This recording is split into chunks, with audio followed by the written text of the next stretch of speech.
Tiers-Lieu est un tiers-lieu dédié à comment venir apprendre et développer ses compétences pour créer les métiers de demain et fabriquer demain.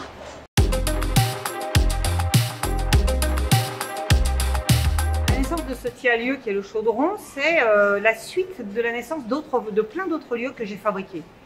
On a créé le FacLab à l'Université de Cergy-Pontoise, la Forge des Possibles en Vendée, ZBIS à Montaigu, qui étaient tous des Fab Labs. Et on a conçu plein de lieux dans les entreprises. On a conçu des lieux chez Atlantique, chez Sodebo, chez GRDF et plein d'autres. Et on a constaté à chaque fois le manque terrible de compétences permettant de s'approprier le potentiel de ces lieux en termes de compétences à la fois de savoir-être collaboratif, savoir coopérer, savoir travailler ensemble et savoir utiliser les outils à disposition, l'intelligence collective qui est en ligne, les forums, les réseaux sociaux, mais aussi tout le potentiel de l'open source et des documentations partagées.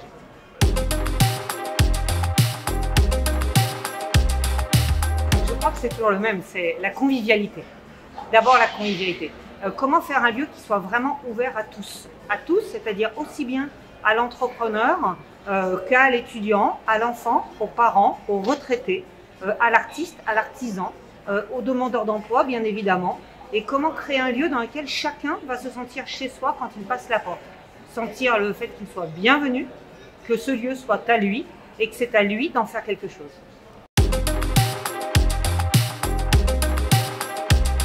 Au sein du CNTL, j'espère pouvoir porter principalement des questions autour de l'évolution des métiers et la transformation des métiers.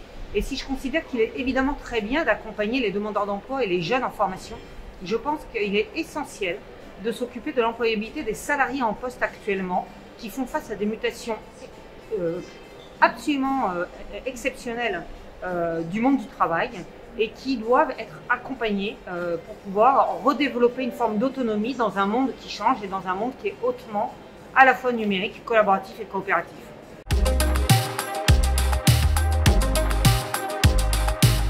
J'ai un sentiment partagé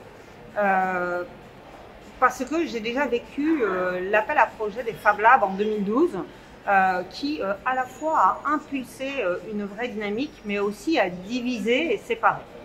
Et va se poser la question de comment pouvons-nous rester nous-mêmes, comment pouvons-nous porter ces initiatives très très particulières dans chaque territoire, d'une très forte particularité, tout en trouvant suffisamment de commun pour pouvoir se retrouver dans un mouvement et dans une représentation nationale commune à tous.